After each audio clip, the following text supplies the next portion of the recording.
ராகுல் காந்தி படத்தை இழிவுபடுத்திய பாஜகவினர் மீது வழக்கு பதிவு செய்ய வலியுறுத்தி காங்கிரஸ் கட்சி சார்பாக டிஜிபியிடம் புகார் மனு வழங்கப்பட்டது.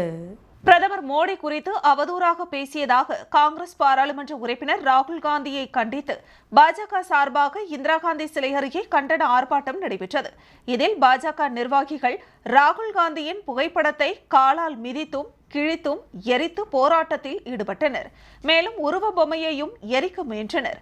இதனையடுத்து ராகுல் காந்தியை இழிவுபடுத்திய பாஜகவினர் மீது வழக்கு பதிவு செய்ய வலியுறுத்தி கடற்கரை சாலை அருகே உள்ள காவல்துறை தலைமை அலுவலகத்தில் காவல்துறை தலைவர் ஸ்ரீனிவாசிடம் காங்கிரஸ் கட்சியின் மாநில தலைவரும் பாராளுமன்ற உறுப்பினருமான வைத்திலிங்கம், முன்னாள் முதலமைச்சர் நாராயணசாமி, காங்கிரஸ் சட்டமன்ற கட்சி தலைவரும் லாஸ்பேட்டை தொகுதியின் சட்டமன்ற உறுப்பினருமான வைத்தியநாதன், முன்னாள் சட்டமன்ற உறுப்பினர்கள் அனந்தராமன், பாலன், மாநில நிர்வாகிகள் பலர் சென்று புகார் மனு கொடுத்தனர்.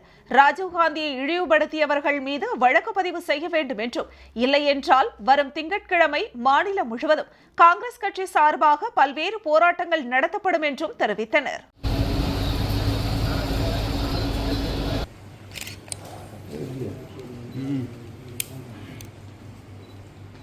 We strongly believe, sir, you are all senior members of the political party, irrespective of the political law and order, everybody conducts himself the political party, and they will, both of us will be on the road.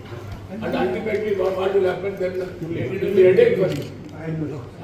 Therefore, timely action, early action will prevent the future the recurrence of all these incidents. Sir, we will talk to all the political parties and tell, like. இருந்ததற்கு பிறகு பல ஆண்டு காலம் பிறகுதான் அவர் OBC பட்டியலிலே அவருடைய இனத்தை சேர்த்திருக்கின்றார். 1999 ஆண்டு பிறகுதான் அவர் ஓபிசியாக மாறுகின்றார். ஆனால் அவர் பிறப்பாலே ஓபிசி என்று தன்னை கூறிக்கொள்கின்றார். அது தவறு என்பதுதான் ராகுல் காந்தியுடைய வெளிப்பாடு. இப்படிப்பட்ட நிலையிலே அதை கண்டித்து இங்கு இருக்கக்கூடிய பிஜேபியாளர் தன்னுடைய செயல்பாட்டை செய்து கொண்டிருக்கிறார்கள். அவர்கள் அதற்கு உண்டான விளக்கத்தை தர வேண்டுமே ஒழிய வேண்டுமென்று ராகுல் காந்தியை இழிவுபடுத்துகின்ற நடவடிக்கையில ஈடுபட்டுக் கொண்டிருக்கிறார்கள். அது மட்டுமல்ல, இங்க இருக்கக்கூடிய அரசியல் தலைவர்கள், அமைச்சர்கள், சட்டமன்ற உறுப்பினர்கள் அனைவருமே அதில் கலந்து கொண்டிருக்கிறார்கள். இது வன்மையாக கண்டிக்கக்கூடியது. ஏனென்றால் விளக்கத்தை தர வேண்டிய அவர்கள் வன்முறையில ஈடுபடுவது கண்டிக்கத்தக்கது.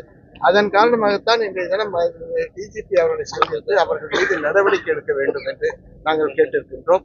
அவரும் தக்க நடவடிக்கை எடுக்கின்றோம் என்று கூறியிருக்கின்றார்கள். பொறுத்திருந்து பார்ப்போம். இல்லை என்று சொன்னால் திங்கட்கிழமை எங்களுடைய போராட்டத்தை நாங்கள் நடத்துவோம்.